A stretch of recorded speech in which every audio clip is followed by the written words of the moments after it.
Hi folks, here is an update on me having some fun fitting the YSS fork kit. Now, at risk of offending anybody who recommended drilling the damper rods, I haven't done that. Two reasons. One, I could always do it later, but the other thing is that getting the damper rod out without that special tool is impossible, and I would got the heebie-jeebies that I'd damage it trying to undo the big Allen bolt underneath, so I've not done the drilling.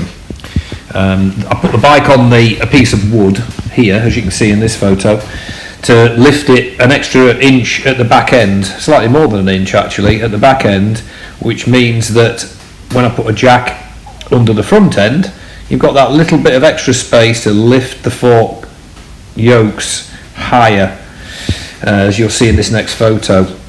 But yeah, I mean, the damper rods, I shoved a broom handle down, which is my normal trick with forks, and normally you can undo the big Allen bolt at the bottom that's in the fork slider.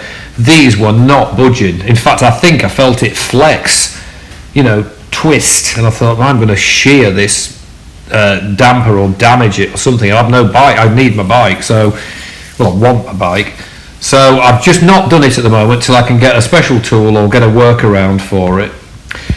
Here's the bike jacked up, and as you can see, I've put wood underneath. Now, yes, it looks a bit unsafe. It actually isn't. It's decking, and there's loads of it. And I took the weight off the jack, and it sat there perfectly fine on the wood. And then, of course, I put the jack back up.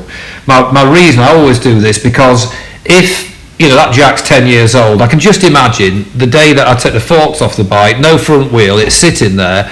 I can just imagine turning around and finding that jack slowly lowering because the seals have blown, or it's finally gone on strike. It would be catastrophe. So I put wood underneath it, and that's more than capable of supporting it, and then just doubly supported it with the jack. Now, the first thing I did was to remove the sensor for the ABS, which is on the left hand side of the bike, obviously near the disc. It's looks like a hall sensor, a little thing that's similar to the speedo sensor actually.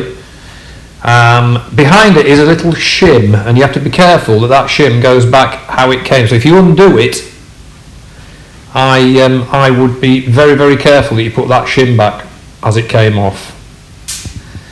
Now, this is where the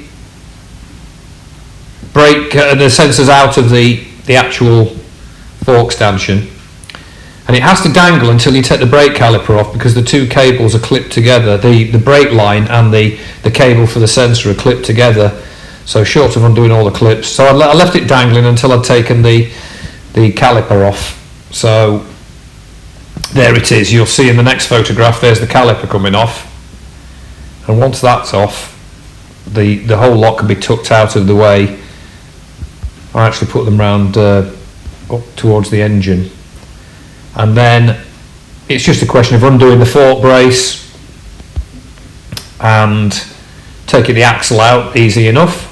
I noticed on the front wheel that the spacer that's on the left hand side has a seal, a grease seal, and it's very worn, and it's 40mm outer diameter, 20mm inside diameter, and I noticed that the spacer, it wouldn't stay in place when I came to put the wheel back on. It just dropped out because there's nothing really gripping it.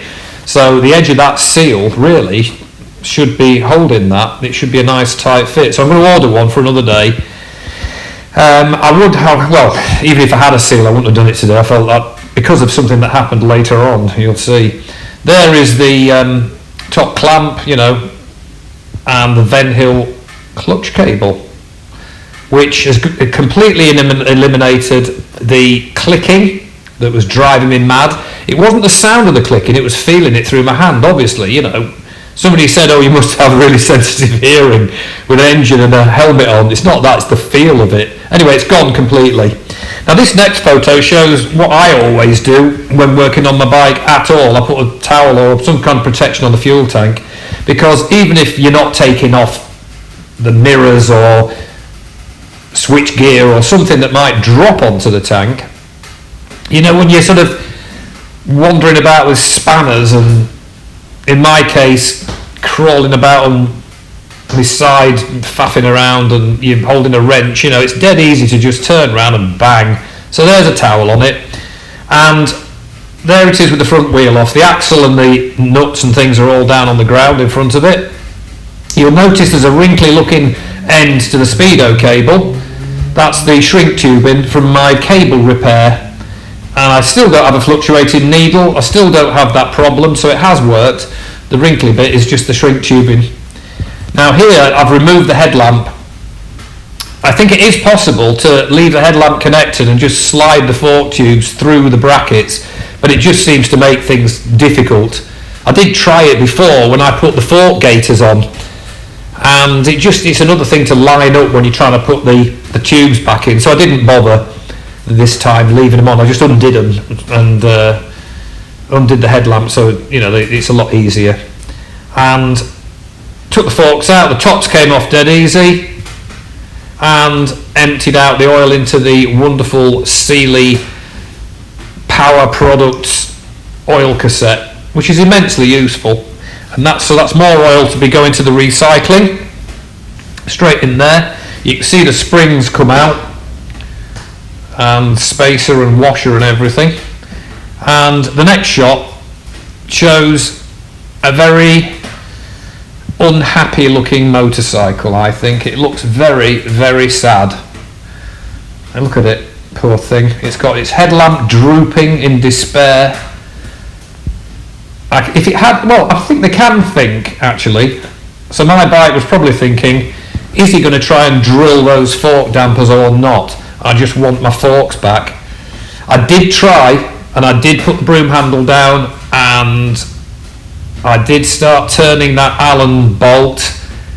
But when you look with a torch down those tubes, they're not very thick. They are not thick at all compared to Japanese ones. Very thin. So I've not bothered.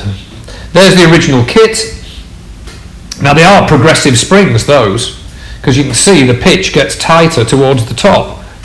The YSS springs don't. The YSS springs don't visibly look progressive springs at all. I don't know whether there's some difference in the tempering at one end, but I don't know. I know there is a right way up, which is obviously, as people know, and it's been well documented, you put the etching on the end of it face upwards, and I did that. Now these tops go on dead easy, contrary to my earlier thought of having to push with the heel of your hand and really struggle and risk of cross-threading them, which is exactly what Yamaha XS 1100s are like. You really got to try hard. These went straight on. I just undid the adjusters as far as they'd go, and they just simply go on, so there's no risk whatsoever of cross-threading them.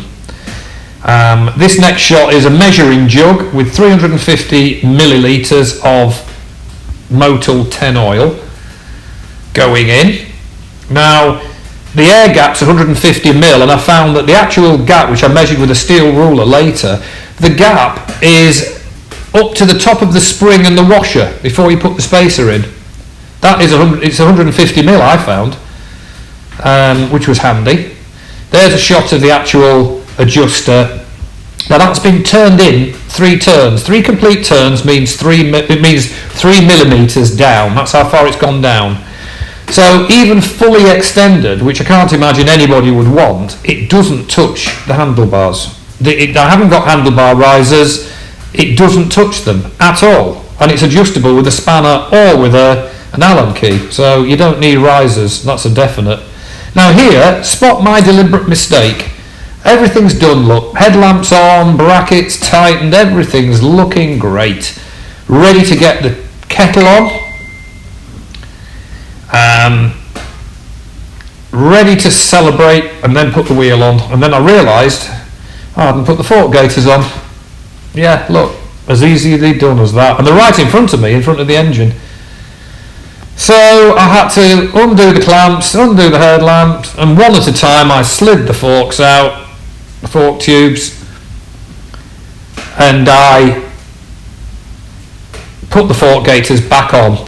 So they were in an earlier video. They're actually meant for a Harley Davidson apparently, and they were half the price of the Royal Enfield ones, and they don't have the Royal Enfield logo on them, because I really don't want that logo on something like fork gaiters. I really don't. So I bought those and I want them on. So there you go. just when you thought I thought I'd cracked it. Now you can see that one's got a bit of a droopy gaiter. That's because I hadn't yet put the cable ties on. I like to use cable ties rather than steel clamps, you know, the Jubilee clips and all that. I don't like to see them really. They seem a bit overkill too. So I just ordered a pack actually. My local friendly builders merchant dropped them off for me. I didn't want to have to go down there because I was covered in filth. And here we are with the bike now all back together. Look at those lovely tops on those forks. I can see them from here. Wow. There it is. I've not tested the bike yet. I've not been out on it. I'm sure it'll take some tweaking a little bit. There's not much tweaking to be done really apart from tightening the tops. But they certainly look nicer. And of course you've got to make sure that the fork tubes are the correct distance from the top yokes and they're both the same. You know, it's pretty elementary. Again, it's been well covered. And here we are, nice shots of some lovely engineering there. I never heard from YSS. I emailed the helpline contact, you know, can you tell me, do I need to drill my dampers? And not a thing. Nobody knows. Nobody officially knows. So I didn't get any response, which is disappointing really when you think that they're selling huge quantities of not inexpensive suspension components that they, you know, just don't bother answering. And I did get an acknowledgement to say, oh, we've received it. Nobody's bothered to actually reply. There's a top shot of the those lovely fork tops. As you can see, there's plenty of space. Even if they were up a further 3mm each, they would not be touching the handlebars. They are stainless handlebars on that, which are pattern, you know, the original pattern, and the crossbar is the original. I found my original bars were rusting, and I hate that. And I just can't be bothered getting chrome cleaner out and dusters, and you know. There's a side shot. I think they look really nice, actually. Makes you realise how the original ones are not particularly impressive. So there we have it, job's done. Apologies to all of those people who strongly advised me to drill the dampers. I think I'd have done it if I could have got the dampers out, but there was just something, you know, intuition said you're going to do something here. So at the moment it's just the kit's in. So thanks for watching. In the meantime, take care and ride safe. And I'll post a video as to, you know, what I feel about the actual performance side of things. And I'll speak to you soon.